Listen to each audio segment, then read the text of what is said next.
Coba bayangin deh, Anda ngelakuin hal yang menurut semua orang benar, tapi justru malah Anda yang terancam penjara. Nah, inilah inti dari kisah paradoks yang dialami Hogi Minaya. Seorang pria yang aksinya melindungi orang yang dia sayang, malah menyeretnya ke dalam mimpi buruk hukum yang luar biasa rumit. Ceritanya dimulai dengan sebuah tindakan kepahlawanan yang sangat naluriah. Istri Hogi, Arista, lagi dijambret di jalan. Apa yang Hogi lakukan? Ya, tentu saja dia langsung turun tangan. Tanpa pikir panjang, dia kejar pelakunya.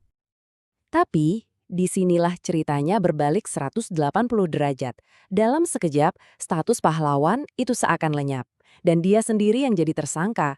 Pria yang mengejar penjahat, malah jadi orang yang terancam hukuman penjara. Loh, kok bisa? Gimana ceritanya? Oke, ayo kita bedah bareng-bareng. Kita masuk ke bagian pertama. Pahlawan menjadi tersangka. Di sini kita bakal telusuri gimana sebuah aksi pembelaan diri yang heroik bisa-bisanya berujung pada tuduhan kriminal yang serius banget.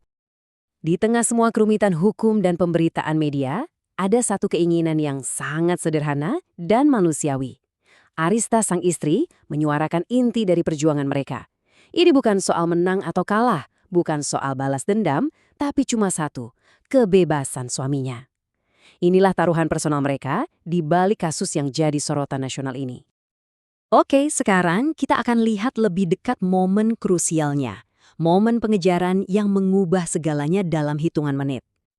Jadi, kronologinya begini. Tanggal 26 April 2025, Hogi lagi di mobilnya, dan dia ngelihat dengan mata kepala sendiri istrinya dijambret. Adrenalin langsung naik, nggak pakai mikir, dia tancap gas ngejar dua pelaku itu. Dalam upaya buat menghentikan mereka, dia mepet motor si penjamret. Tapi manuver ini berakibat fatal. Motor penjamret itu hilang kendali, oleng, dan langsung nabrak tembok. Keduanya tewas di tempat. Nah, kecelakaan fatal itu ternyata bukan akhir dari cerita. Justru sebaliknya, ini adalah awal dari labirin hukum yang menjebak Hogi. Satu insiden, tapi dipecah jadi dua investigasi yang benar-benar berbeda. Dan Hogi, dia ada persis di tengah-tengahnya. Disinilah letak kebingungannya. Ada dua proses hukum yang jalan bareng. Kasus penjamretannya diurus sama Satreskrim dan akhirnya ya ditutup. Kenapa? Ya karena tersangkanya udah meninggal.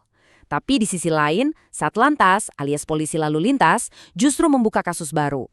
Kasus kecelakaan lalu lintasnya. Dan ironisnya, di kasus kedua ini Hogi bukan lagi korban, tapi jadi tersangka. Secara spesifik, Hogi dijerat pakai Undang-Undang Lalu Lintas. Pasal-pasal ini intinya ngomongin soal kelalaian dalam berkendara yang bikin orang lain meninggal. Jadi, kalau kita lihat dari kacamata hukum lalu lintas yang murni dan kaku, tanpa melihat konteks penjamretannya, tindakan Hogi dianggap sebagai penyebab langsung dari kecelakaan fatal itu. Dan ancamannya ini nggak main-main.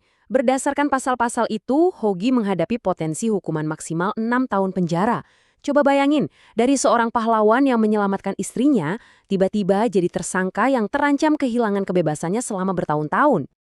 Tapi kasus ini nggak lagi jadi urusan Hogi dan keluarganya aja. Begitu ceritanya menyebar, kasus ini menyentuh rasa keadilan banyak orang. Satu negara pun ikut bersuara, memicu perdebatan sengit tentang hukum, keadilan, dan hak untuk membela diri.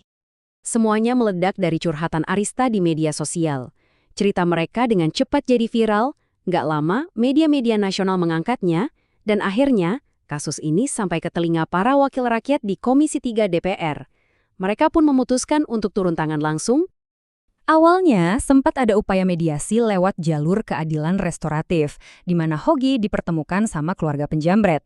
Tapi banyak pakar hukum yang langsung mengkritik pendekatan ini. Mereka bilang cara ini justru bikin batas antara siapa korban dan siapa pelaku jadi kabur. Pertanyaannya kan jadi, siapa yang sebetulnya harus minta maaf di situasi kayak gini? Berkat tekanan publik dan perhatian nasional, kasus ini akhirnya sampai ke babak penentuan. Inilah akhir dari perjuangan panjang untuk mendapatkan keadilan bagi Hogi. Momen kuncinya terjadi tanggal 28 Januari 2026, pas rapat dengar pendapat di DPR. Di bawah sorotan kamera se-Indonesia, Kapolresta Sleman secara terbuka bilang, "Kami mohon maaf, penerapan pasal kami mungkin kurang tepat." Ini sebuah pengakuan yang luar biasa loh, jarang-jarang terjadi. Dan nggak berhenti di situ. Permintaan maaf kedua datang dari Kepala Kejaksaan Negeri Sleman. Dia menjelaskan kalau mereka sebetulnya cuma berusaha mencari solusi biar kasus ini selesai, tapi juga mengakui adanya kesalahan dalam penanganannya. Pelan-pelan, tembok hukum yang mengurung Hogi mulai runtuh. Rapat itu pun ditutup dengan sebuah rekomendasi yang sangat jelas dan tegas dari DPR. Mereka minta semua tuduhan terhadap Hogi dibatalkan dengan alasan pembelaan diri. Dan yang paling penting, mereka mendesak aparat penegak hukum untuk kedepannya lebih memprioritaskan rasa keadilan masyarakat di atas penerapan hukum yang kaku. Ini pesan yang sangat kuat. Jadi akhirnya Hogi Minaya bebas. Kisahnya jadi semacam contoh di mana akal sehat dan rasa keadilan publik bisa menang melawan penerapan hukum yang sempit. Tapi ini meninggalkan kita dengan satu pertanyaan besar. Apakah kemenangan Hogi ini bisa jadi jaminan buat warga lain yang nanti berani melawan kejahatan?